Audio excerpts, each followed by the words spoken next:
everybody. It's Dr. Sarah Gordon of the PhD Journey Unplugged podcast. It's really good to be back. I've taken a little bit of a break.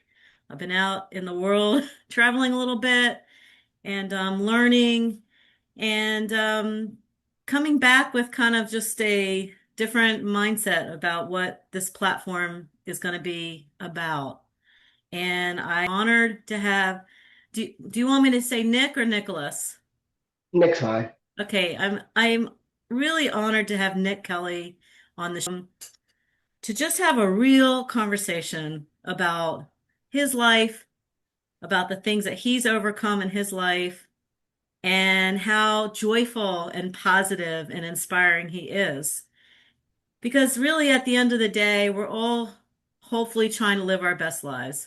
And it's never a straight path. I say it all the time. I've said it so many times over the past year. It's never a straight path. We have lots of challenges and things to grow through. But Nick's story is really unique, and I'm excited to let him share it.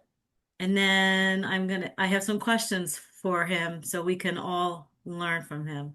So, Nick, welcome to the PhD Journey Unplugged podcast. Hello, hello. Thank you so much for having me. Tell us where you are and what you're doing right now in your life. So I am from Cleveland, Ohio, CLE, born and raised. So I currently live in Cleveland. Currently, I'm working on I'm still working as a dietitian, so I'm a dietitian by profession, but I'm a public speaker by trade, so I travel the country doing different talks. So that's always going to be my primary focus. But I'm also an author and an artist, so I have those things under my belt. So I'm always trying to find what my next project is, staying busy with what's next, what's on the horizon. And when I always have a phone call with my guests before I record a podcast episode, and we did something together with poetry. What did you call that?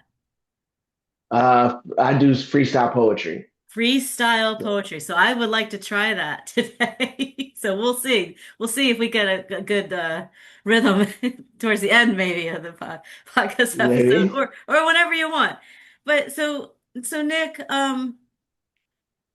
so why are you doing what you're doing right now? Like, why are you out there talking to people and motivating people? Why should they listen to you? I just am built on sharing my passion. I think passion is the single most important quality a person can have. And I love sharing my knowledge and expertise. I feel like if I can just share my message and it resonates with one person, that's one more person I've affected in a positive way. And how much do you want to share about your story and your journey? I'm open book. All right, let's My start. Let's story is start here to be from, learned. all right, let's start from your childhood. Let's start with, So I was di- go ahead. so I was diagnosed with cystic fibrosis at 3 months old. The interesting thing about that story is not that I was sick as a child, but it was actually my mother who diagnosed me. Why? Because 39 years ago, they didn't think African Americans could have the disease, so no one would test me for it. So it Wow. was actually my mother who learned the research, and she was the one who diagnosed me. And then growing up, I have siblings, and I was held to the same standards growing up. I had open heart surgery when I was 5 years old. So I spent 6 months in the hospital. So even at an early age, the hospital's been an important part of my story. And then in my teenage years, I was an athlete. I played baseball and wrestling, and I did those both at a high level. So I was able to be involved in athletics. I was able to really be a normal kid for all intents and purposes. Can you do me a favor to share with our audience, because I don't know if everybody knows what is cystic fibrosis and what does that So, disease trajectory look like in terms of you having to manage it? so cystic fibrosis is a genetic disorder that primarily affects the lungs, pancreas, and GI system. What they don't tell you when you sign up for the disease, it affects everything else. Right. So the disease progress is it's progressive, so it is terminal. It, we are made a lot of positive and amazing strides in the CF community, which has been amazing to see and amazing to be a part of and witness. Because I'm one of the luckier ones who's been able to see many years past my expiration date, if you will. Yeah. Is, you know, a lot of living with disease, chronic illness, or when you, I guess you're born with cystic fibrosis. Yes, so you're born That's, with cystic yeah. fibrosis.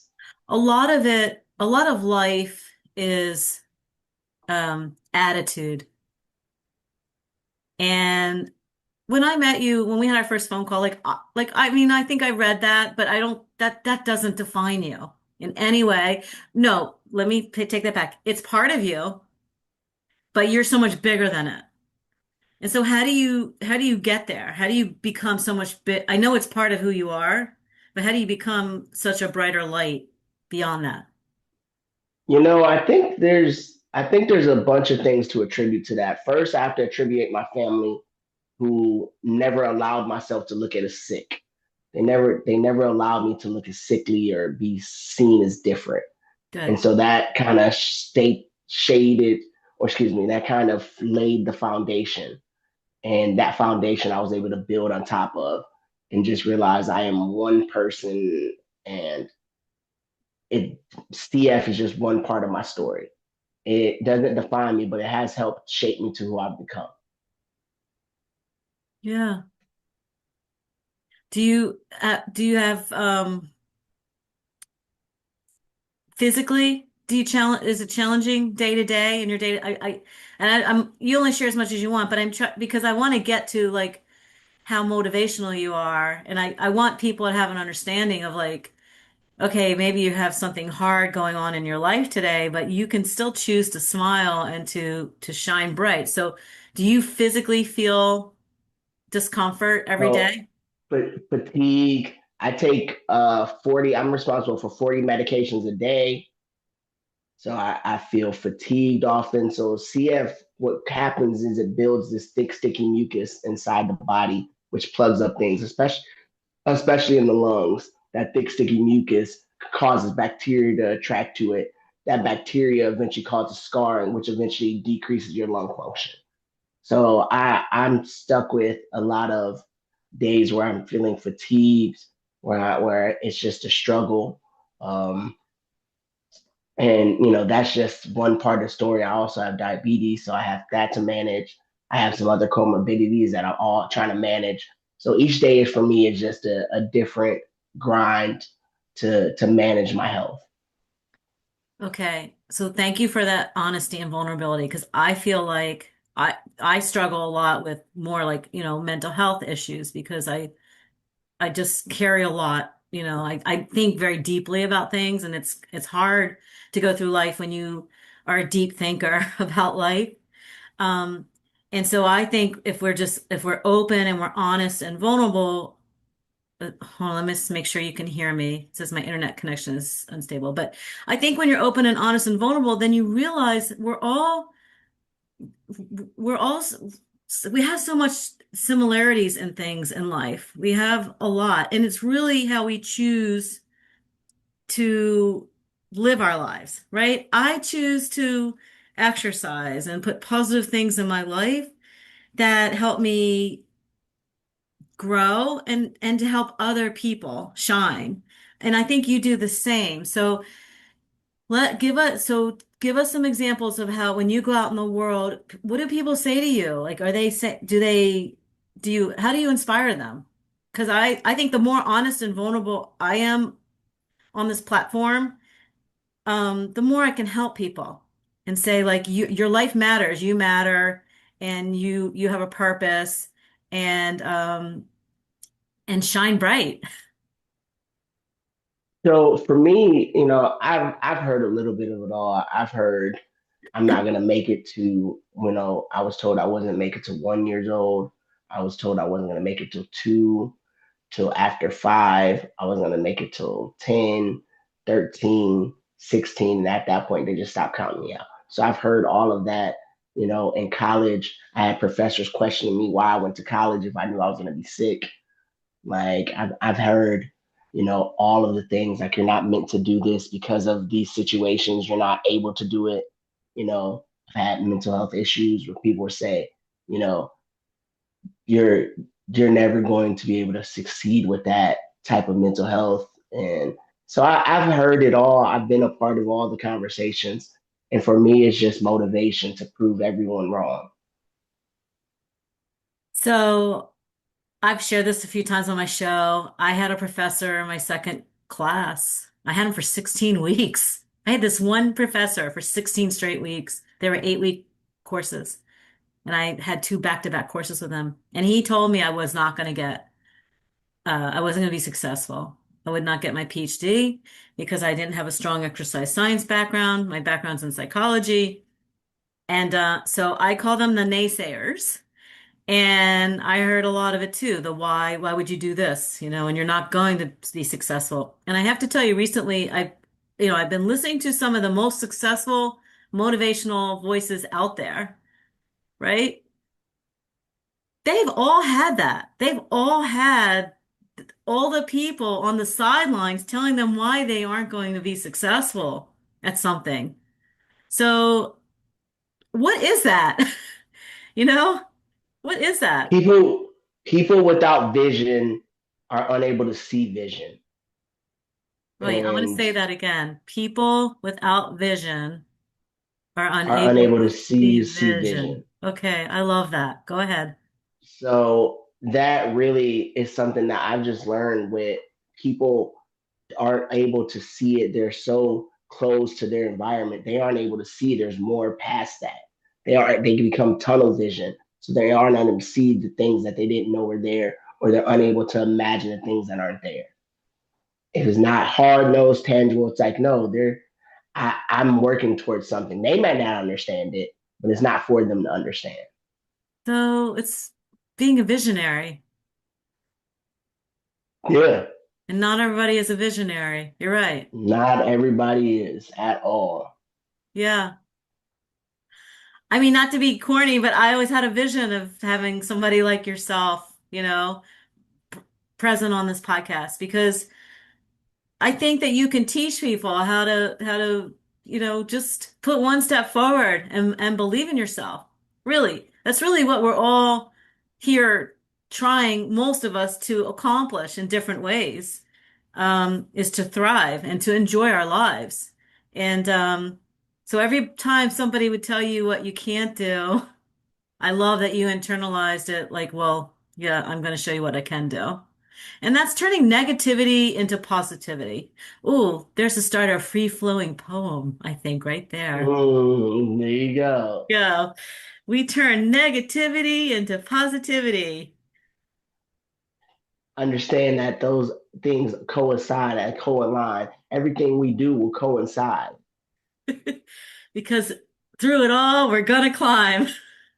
There it goes. All right, that's the first free-flowing poem because we both, I'm a poet. I write poetry too, so okay. Well, so tell me, what are you doing right now? What types of groups are you talking to, and who do you think's who's listening, and what's the vision?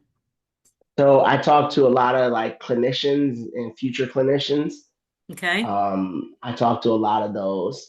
I'm expanding out to talking to different people, who need to hear about, overcoming obstacles, living with passion, and understanding how finding passion, utilizing purpose, increases productivity. So that's just something, a passion of mine as well, because as I mentioned, passion is the single greatest attribute a person can have. What is passion? Passion is that internal desire, that internal flame for something. How do you find it if you've lost it? Hold on, say that again. How do you find it if you feel like you've lost it or you don't know how to find it? How do you find it? I have a I, thought about it, but you go ahead. I tell people trying things is the first step to finding passion. You never know what's going to spark you and what's going to spark your interest. So, and if you have an idea, explore it more, get into the nitty gritty, get into the weeds a little bit because things you're passionate about, you'll be able to navigate through and you get excited about navigating through.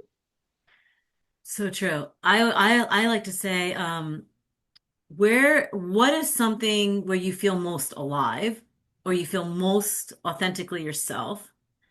And you have to try things to figure that out. You have to allow yourself to fail. And I don't mean fail like everything in your life kind of falls apart. I mean fail like, okay, I tried oil painting and I can't stand it. I need to move more. Okay. I went out for a jog and I can't stand that. I want to maybe walk. Like you have to try things and and be open to like fumbling in that. And I think then you do. Then you find something that like clicks where you just really feel like yourself in it and you feel alive in it. Yeah, that's absolutely it. It's just that ability to try things and ability to navigate and give yourself the opportunity to find passion. Yeah, I love that. So, okay. So let me ask you this. Um, based on your life, first of all, how old are you? If you don't I'm mind me, 39. I hope you don't mind me asking. So you're No, 39. I'm 39. Yep. Yeah. So you've had a lot of t moments in your life that I guess, hopefully not so much now, where you said people were telling you everything that you couldn't do. I mean, like, why wouldn't you want to go to college and why wouldn't you want to try sport? Like, I just struggle with that. I'm sorry that you had to deal with all the naysayers and the negativity, but I truly believe successful people, they become more successful and more at peace internally because they really are taking the steps for themselves, you know, because they have a Absolutely. vision. Go ahead. We might have a delay, so go ahead. Oh, I just think, having that mind state is really what carries me through. Creating a mind state of resilience, a mind state of hope and desires, and that's what carries me through. I love it. How important is music? I see your shirt. How important is music? Huge part. Music is my lifeline. I absolutely love music. It is what fuels me. It's what when I'm having a great day, I love to go. If I'm having a bad day, I love to hear it. If I'm DJing, I got into DJing because I love music. So just music is everything to me. You know what? Me too. Music it energizes me, it calms me, it inspires me. There's so much to it, so much depth to music, so much to learn about new music. And um, yeah, I'm the same way that way. Artistically, you're creative artistically. Yes, so I have been poetry, as we mentioned. Poetry is my first love. I was a professional dancer for 12 years. I DJ. I am a photographer. I also know how to draw. So I'm big into the arts. So you're very creative. How important has that been in your journey towards managing cystic fibrosis? Huge. It's absolutely huge, especially dance. Not only is it the exercise portion, but it's a way to express myself with my body when I can't find the words. Hmm, that's awesome. Um, what do you want to ask me anything? I usually just ask my guests, but do you want to ask me anything? Yeah, so tell me, you talked about some of the resilience things you went through. What type of things give you hope? People like you, really. I feel like we when you connect with people that understand, when people are honest enough, I've had several people on my show who shared some of the things that they've gone through, and when you're honest enough to say, "Hey, I'm not perfect. Hey, it wasn't always perfect. It was hard at times, but I learned resilience. I learned not to give up on myself. I had amazing people in my life that reminded me that I mattered. Um, community. And when you start to learn that you are ultimately in control of your life and you can move your life in the direction that has meaning and purpose, you start to meet other people like that. Like you and I are very much aligned. I mean, we really, if you look at us. We don't look alike. We've grown up in different areas, we have different life experiences, but we have a very similar human experience, humanness, right? So the things that give me hope are people such as yourself. I just shared with you before we started to record. I was in Hoboken, New Jersey this weekend. I was dog sitting my grand dog. I was walking around the city. I just stumbled upon a outrigger. I think they call it outriggers. Like they're rowing on the Hudson River. There's a whole community of rowers and they're out there. And I just happened to walk up to a tent and it happened to be a nonprofit for breast cancer survivors. And they just were just doing such incredible work to help inspire people, to give people hope. And even though, I mean, knock on wood, I'm not a breast cancer survivor, but I've had other challenges in my life, but I could feel their message. Like I could understand what they're trying to do. And so that gives me hope that people are out there trying to help other people. And so that's what it was for me. Human connections, and exercise. Exercise always been my lifeline. Um, Running, managing things in my life and good people and just I don't know. I don't know why we get tested. Perhaps we get tested to just find internal strength. I always say strength for the journey within. So I think lots of people, I don't think anybody in life goes through life a straight line and it's just perfect. I think everybody has challenges. It's how you use them to create the life that you want for yourself. And I choose to use things in a positive way and then to try to help other people who might be a little bit further behind me and help to pull them forward. So that's what gives me hope and that's what gives me direction and purpose in my life. That's amazing. I think, like, you hit on it, just being able to get a message that resonates, even if it's not your story, it still connects to that humanness. And you're able to feel that. You're able to, it's like palpable. It's like you can feel it, you can touch it, It you know is. what it feels like. I do. I know what, I do to a certain degree. I can't know what it feels like to have cystic fibrosis, right? I can't know what it is to be a breast cancer survivor right now. I can't know, there's certain things I can't know at the depth that you know, but I understand what it feels like um to want to give up and to pull yourself out of that and then to use those moments to um never give up on yourself ever and then to show other people that they can overcome things too. So that's just the honest and vulnerable truth today. And my podcast will always be about encouraging people never to give up on themselves and to believe in themselves. It's always will talk about self-determination theory. It's a theoretical framework that gives us a lens to look at what human flourishing looks like.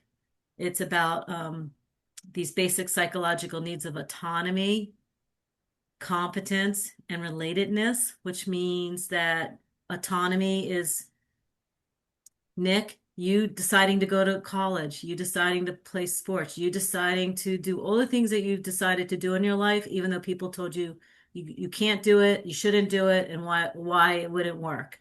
But you still did it. That's autonomy.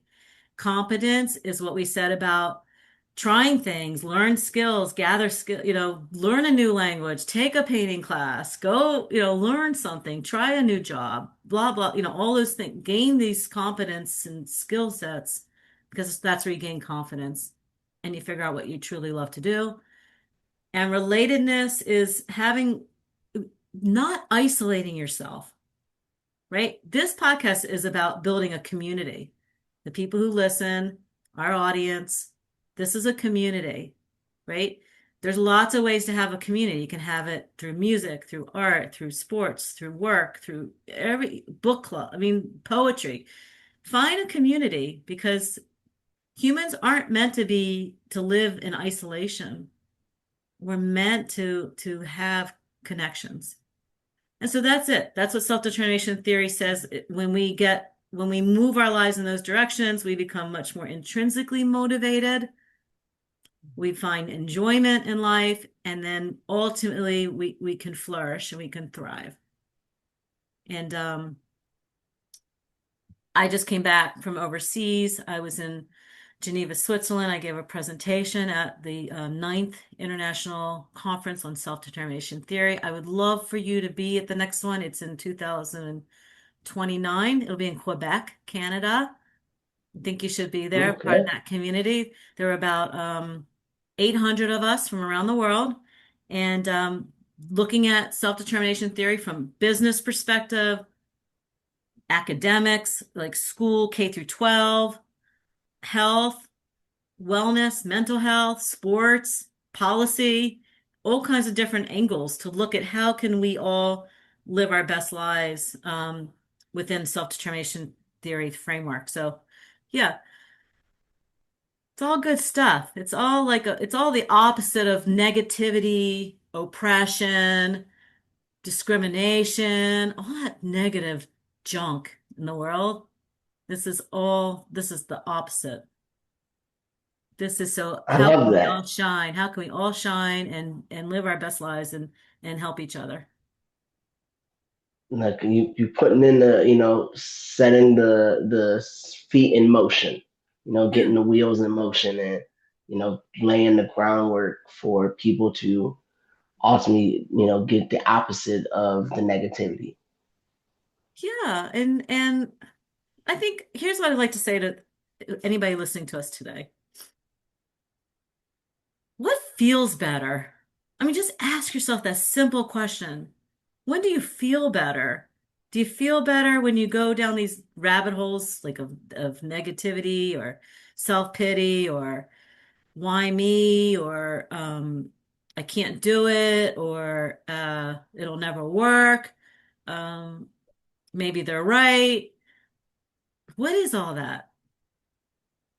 Where's the growth in all of that? There isn't. There isn't any. The growth is taking one step forward, believing in yourself, having some fear because it's normal. Because when you try new things, I'm sure it was scary for you to try sports or things that people told you shouldn't do. But when you put yourself in that fear, you grow. And growth, we're living, breathing human organisms. We're meant to grow and thrive and live dynamically.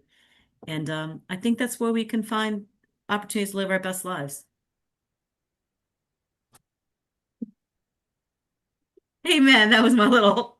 Yeah, that was very, it's so, I love it. I love it.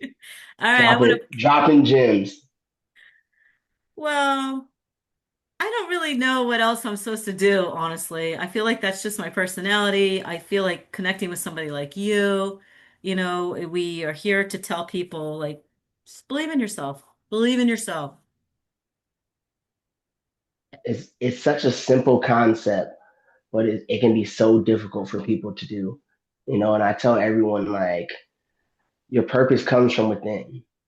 Like your passion comes from within. Your purpose is your external display of passion. So, showcasing your passion is what purpose is. So finding that internal passion is what's going to be most important for you. And use that to fuel yourself.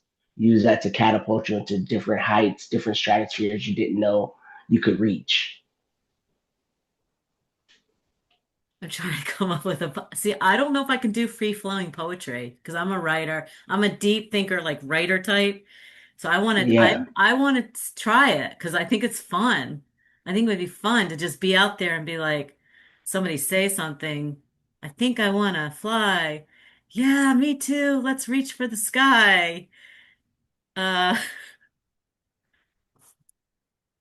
It's a skill I've taken for a while, but I use like word association. That's okay. helped me like really learn. So, if someone gives me a word and then you build off that concept.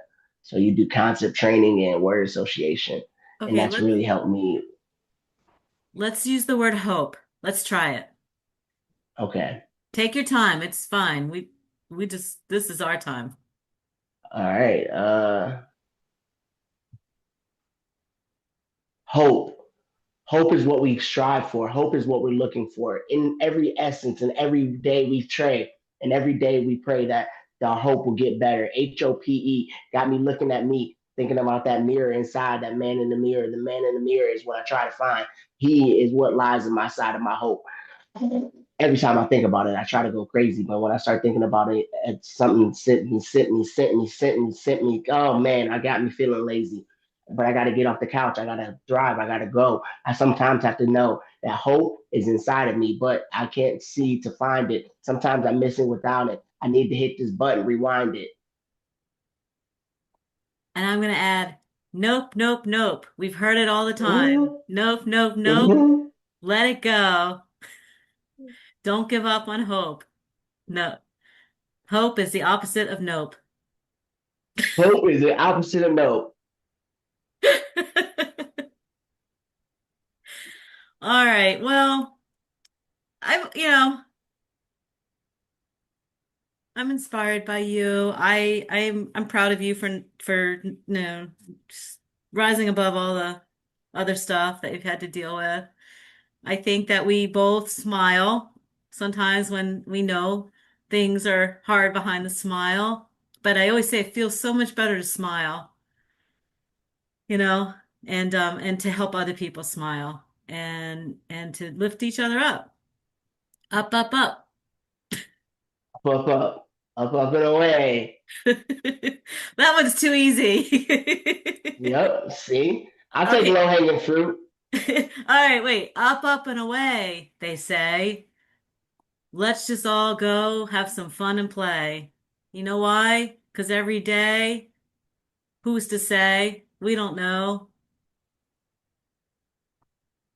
There you go, functional. You start with a word and you start to build. There you go. Let's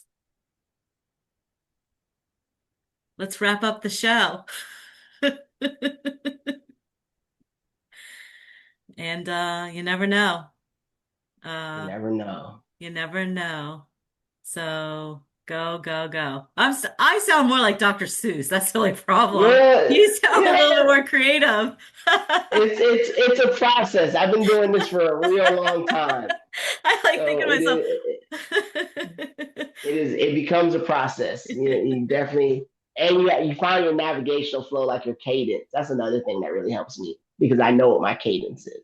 So Okay, well, it's a 4 bar bar. So everything I do, I approach it in stand. I approach it in stand, or I can start to speed up and understand. So it's like I know what my format is, if you will. So that also helps me. oh my gosh, this is fun. I'm gonna try. Now do that.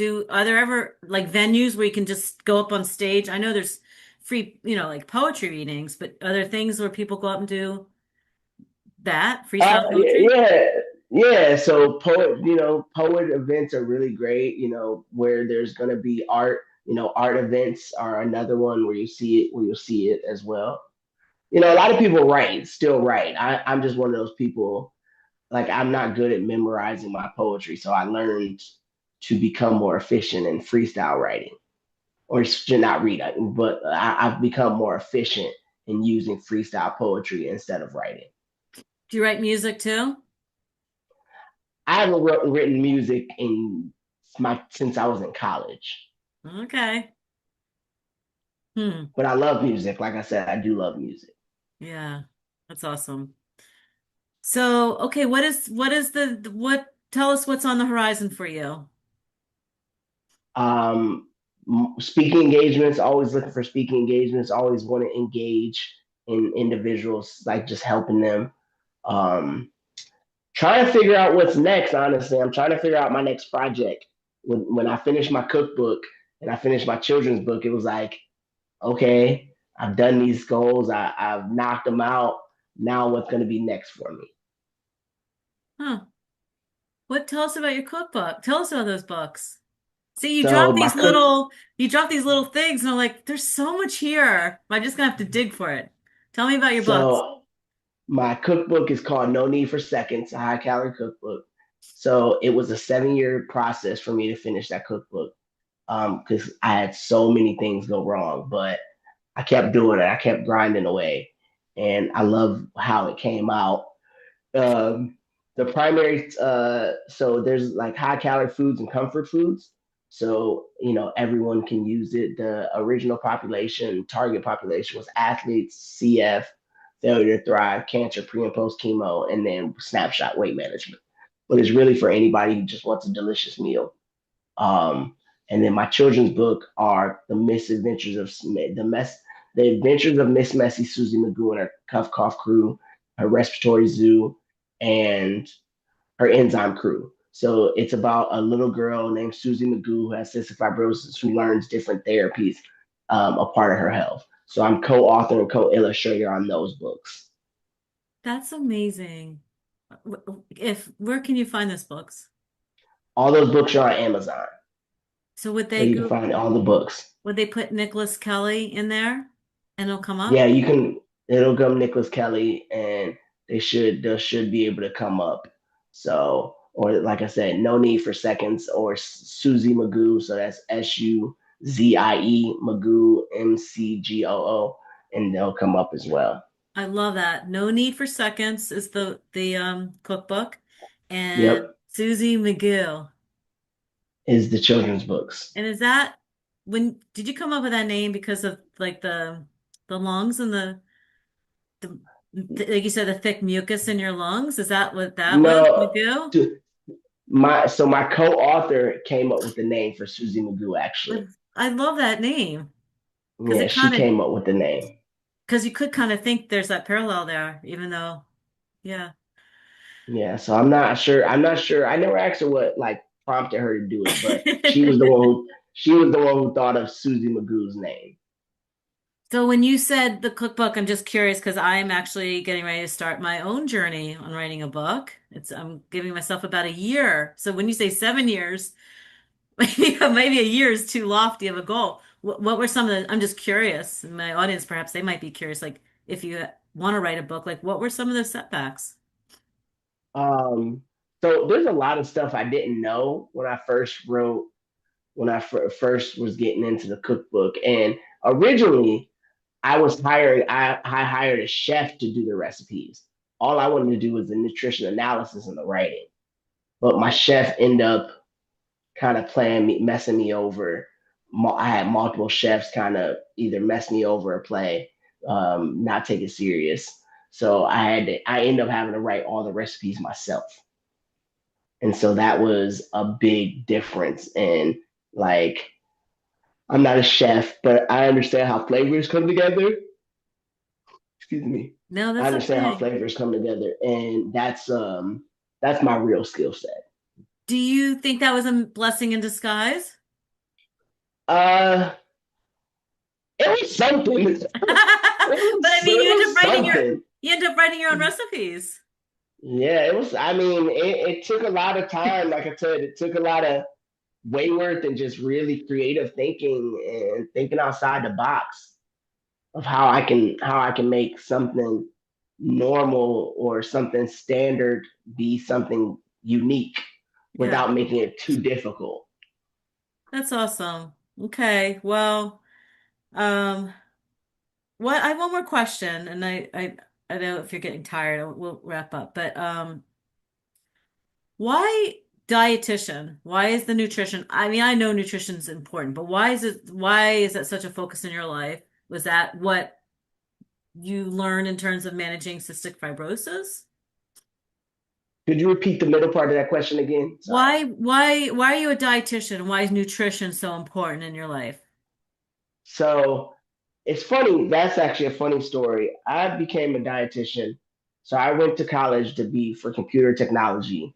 I wanted to build like the biometric standards the FBI uses, but when I got to college, they got rid of the major and they incorporated computer science, but I coded in multiple different languages. I hated them all. So my twin sister went to BG as I went to Bowling Green State University. So my twin sister went there as well, and she was taking this nutrition class, and she tried to get me in the class, say, "Hey, will you take it?" I said no. Came back, well, hey, my friends are in there. I was like, "You won't be alone?" No. And then she put me a proposal like, "Hey, I'll help you in with the homework, and all you got to do is the in class assignments." I was like, "Okay." I finally go. I went to class the next day, and the professor's name was Dr. Jillian Wilford, Dr. Joe. And I just remember him sitting talking about nutrition. He wasn't a dietitian, but the way he talked about nutrition, it was like the single greatest puzzle I'd ever heard. And I literally walked out of class, called my mom, said, "Mom, how do you feel if I was a dietitian?" I changed my major the next day. Wow. So that's actually how I became a dietitian. How many years ago? So How long has that been? I've been a dietitian for 14 years. Wow. Can you give us one? I know this is a hard question, and I just have one or two more questions, we'll be done. But can you give us like one main piece, like something for us all to like consider as far as nutrition? Mindfulness, What is it? mindfulness. That's the Mindfulness. biggest thing. Yeah. So what that is just being aware. And so if you become mindful of your choices, because there's no such thing as bad food. There's healthy food and less healthy food. You can't cheat on food. There's no cheat days. You can't cheat on food. It's just you're making healthier options or less healthier options. And if you can be mindful enough to try to make healthier options more often than you're making non-healthy options, you'll be in a good position. That's good. I like that. Simple. It's a simple enough for us to do. I mean, just be mindful, slow down and be mindful of what we put in our mouth. Yeah. I was traveling back yesterday, driving down the New Jersey Turnpike. I stopped at a service stop. There are not that many healthy choices in those places. No, there is not. I mean, it was hard. I really looked at every menu. How do I do this? How do I make a healthy choice here? It was tough. But that goes into, being mindful is making more healthy choices than unhealthy choices. Sometimes you don't have a choice. And Yeah. also food is meant to be enjoyed.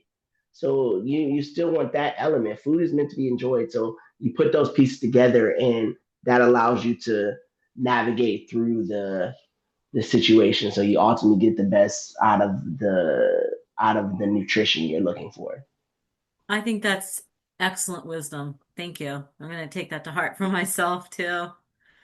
So I like to ask all my guests this question at the end, and I feel like you can interpret it really whether you're training for a triathlon or you're writing a book or you're just training for life.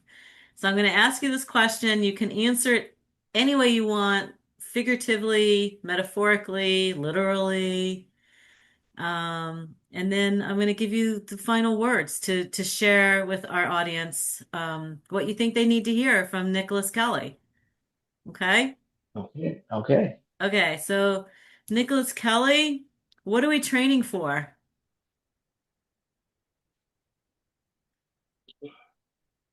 That's a good question.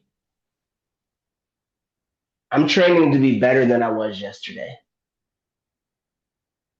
I think my goal is always to improve.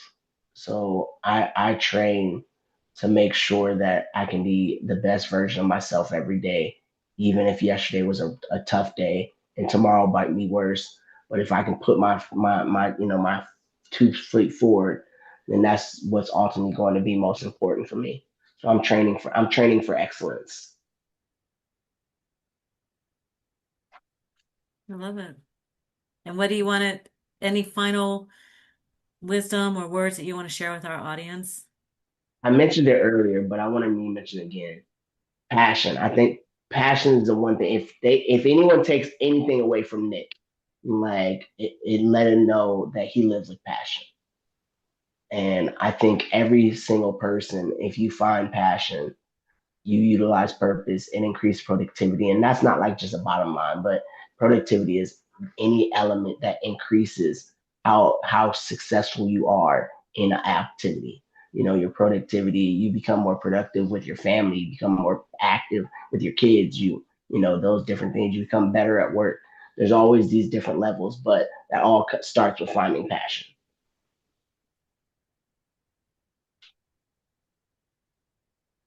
I'm so glad that we can. I don't even remember how we originally found each other. I'm not sure. Uh, email. Somehow. But I am so grateful that we've connected and that you came on the show. I would love to have you back, follow you on your projects and watch you continue to grow and shine. And I'll practice my free-flowing poetry and There you go. we'll have some fun We'll build together. it up. We'll We'll have some build it fun. up, up, up, up. That's where we're going, to the top. That's where we're going. Never gonna stop. Never gonna stop. Never gonna stop. Never gonna stop. Okay, everybody. Well, thank you for joining us today on the PhD Journey Unplugged podcast.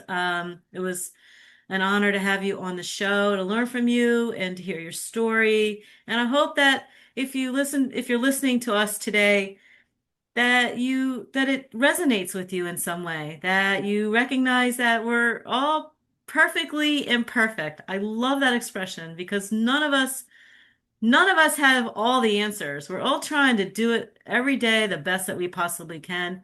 Give ourselves some grace when we maybe fall backwards and use them as learning experiences, but never give up. Never give up on yourself and enjoy your day. Enjoy life. It's a short journey. We're all so blessed to be here. Nicholas Kelly, thank you for being on the PhD Journey Unplugged podcast. Thank you so much for having me. It was a pleasure. Okay, be back soon, everybody. All right. All right, bye, everybody. Thank you.